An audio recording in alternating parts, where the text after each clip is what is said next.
நிகழ்ச்சி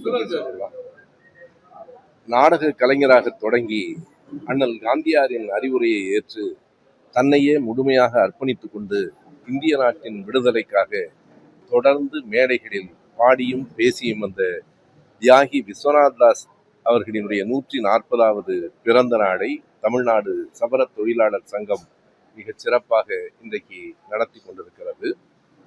54 ஆண்டுகள் மட்டுமே இந்த உலகத்தில் வாழ்ந்த அவர் 29 முறை இந்திய விடுதலைக்காக பாடியும் பேசியும் சிறை சென்றிருக்கிறார் என்பது ஒரு வீர வரலாறு.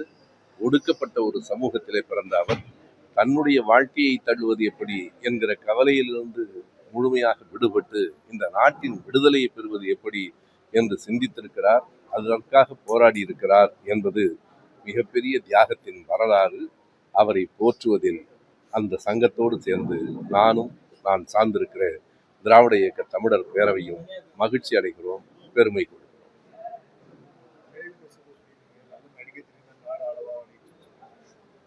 இல்லை, இயல்பாக ஒரு நடிகர்கள் நாடாடக்கூடாது என்று எப்போதும் நான் சொல்லுவதில்லை. ஆனால் அதற்கு முன்னால் அவர்கள் இந்த சமூகத்திற்கான போராட்டங்களில் ஈடுபட்டு தங்களை ஈடுபடுத்தி கொண்டு சமூகத்திற்கான கருத்தியல்களை வெளிப்படுத்தி பிறகு ஆட்சிக்கு வருவது என்பது இன்னும் சரியாக இருக்கும் என்று நான் கூறுகிறேனே தவிர வரவே கூடாது என்று ஒரு நாடும் நான் சொல்வதில்லை. அது ஜனநாயகத்துக்கு எதிராக தொடங்கி இருக்கிறது. உடனடியாக விமர்சனம் செய்வதற்கு பல செய்திகள் இருக்கின்றன. வேடிக்கையாக சொல்வதென்றால் பெண்களுக்கு பாதுகாப்பாக சிங்கப்பெண் படையை முதலமைச்சர் உருவாக்கி இருக்கிறார். சிங்கப்பெண்களுக்கும் கொஞ்சம் பாதுகாப்பு கொடுக்க வேண்டிய நிலையில் இருக்கிறது. அதைத்தான் சொல்லுகிறேன். சிங்கப்பெண்களுக்கே பாதுகாப்பு கொடுக்க வேண்டிய நிலையில் தான் நாடு இருக்கிறது. மாற்றப்பட வேண்டும், மாறட்டும் என்று. நடிகர் ராகவா லாரன்ஸ் பேசும் பொழுது திருநாய்களோடு ஒப்பிட்டு பேசுறது சர்ச்சையாச்சு. அதை நீங்க எப்படி பாருங்க?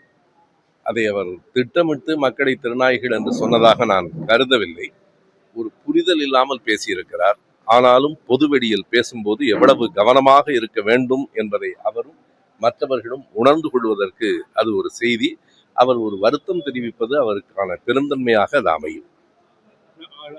அமைச்சர் ஆதவர்ஜன் அவர் சொல்லியிருக்காங்க, எல்லா ஆட்சியும் சிஎம் ஃபண்டு, அமைச்சர்கள் ஃபண்டு உள்ளிட்ட ஃபண்டு எல்லாம் இருக்கும், புரோக்கர் எல்லாம் அடிச்சிட்டோம் அப்படின்னு சொல்றாங்க. நீங்க ஊழல் எல்லாம் இல்லாம இருக்குதா, எப்படி பாக்குறீங்க?